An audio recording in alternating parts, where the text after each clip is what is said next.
Regi 1411832. Saya mahasiswi semester 4 Program Studi Pendidikan Biologi Fakultas Keguruan dan Ilmu Pendidikan. Tujuan dari saya membuat video kali ini untuk memenuhi tugas mata kuliah Mikrobiologi Dasar dosen pengasuh Ibu Hildegardis Lisa, SPD, MPD. Pada video kali ini saya akan sedikit membahas tentang morfologi dan anatomi dari mikroorganisme.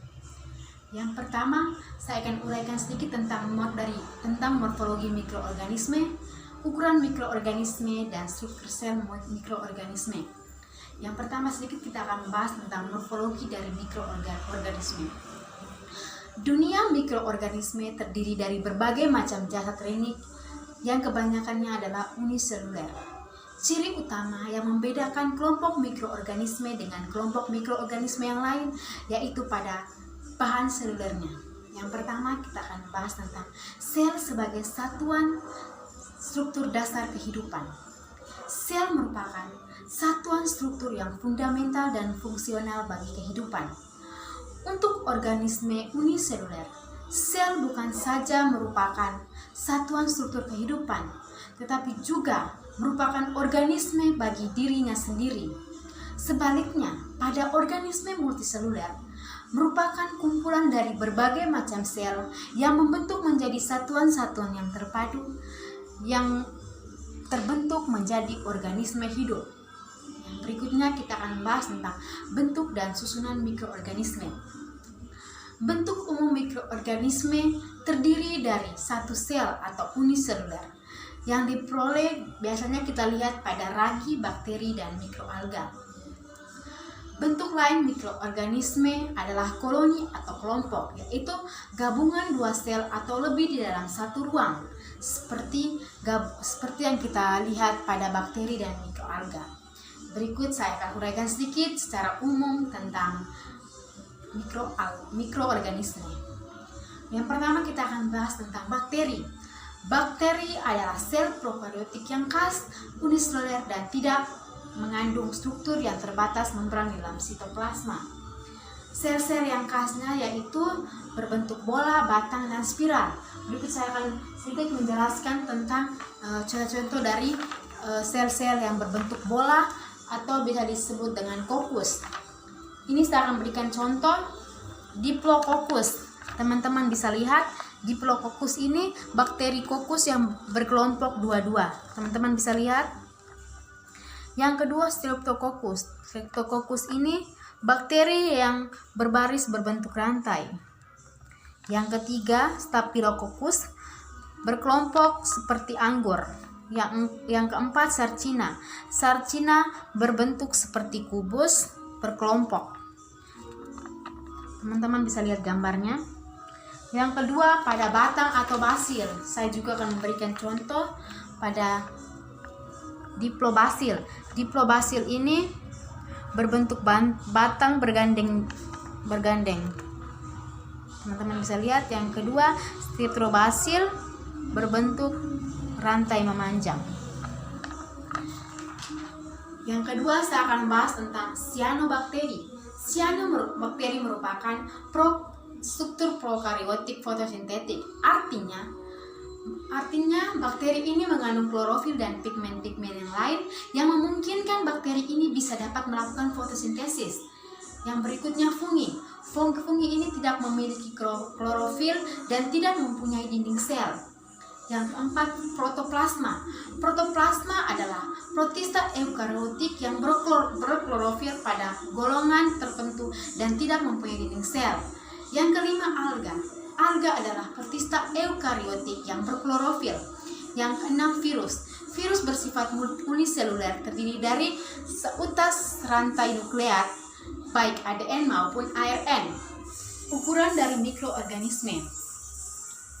Besaran yang untuk mengukur mikroba yang paling umum digunakan adalah mikron. Bahkan ada jenis mikroba yang lain bahkan sampai angstrom. Struktur sel dari mikroorganisme. Yang pertama, struktur sel prokariotik.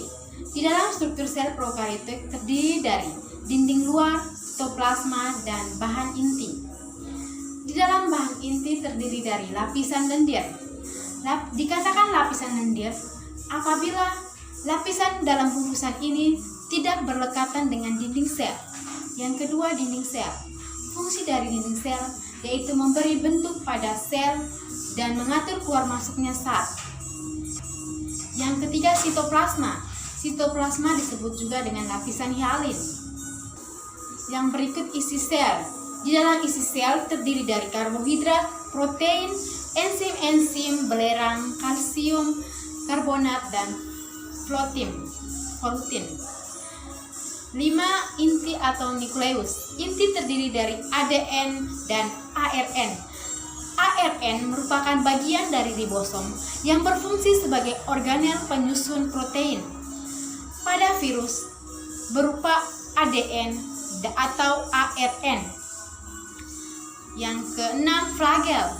Beberapa mikroorganisme bergerak dengan menggunakan flagel, misalnya kuman. Yang ketujuh, pili atau fimbriae. Banyak bakteri gram negatif memiliki bulu-bulu panjang. Bulu-bulu ini tidak berlekuk dan lebih halus dari flagel. Yang berikut kita akan membahas tentang struktur sel dari eukariotik.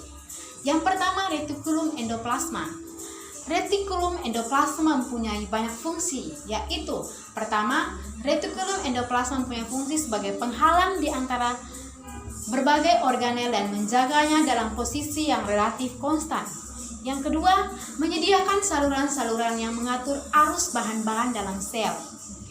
Yang ketiga, merupakan sumber membran internal tambahan dan memberikan pula permukaan yang kokoh bagi penjajaran ribosom yang berfungsi dalam pembentukan protein baru. Yang kedua, nukleus. Nukleus ini berfungsi untuk sebagai pusat pengendalian bentuk sel. Kompleks Golgi. Alat Golgi dinamakan juga kompleks Golgi. Organel membran ini terdiri dari sekelompok kantung pipis seperti cakram tersusun dalam tumpukan dan dikelilingi oleh mitokondria. Mitokondria ini berfungsi sebagai situs utama untuk produksi energi dalam proses selular. Yang berikutnya, kloroplas. Kloroplas adalah organel dalam sel tumbuhan yang mengandung pigmen hijau klorofil dan di dalamnya berlangsung fotosintesis. Yang berikutnya, vakuola. Vakuola merupakan ruang yang dibatasi membran di dalam sitoplasma yang mengandung larutan encer berbagai substansi. Yang berikutnya, mikrotubul dan mikrofilamen. Batang-batang yang sangat tipis ini terdapat bebas atau dalam berkas di dalam sitoplasma atau di dalam struktur sitoplasma. Mikrofilamen mengandung protein aktin dan miosin dan yang berperan dalam menyediakan mekanisme pergerakan amoeboid. Yang berikutnya, flagella dan cilia. Keduanya merupakan tonjol yang meluas di luar dinding sel berbagai bakteri ganggang, cendawang, dan protozoa. Berikutnya, dinding sel. Beberapa sel eukariotik mempunyai dinding sel, suatu penutup luar membran sitoplasma. Sekian videonya dari saya, semoga bermanfaat bagi teman-teman.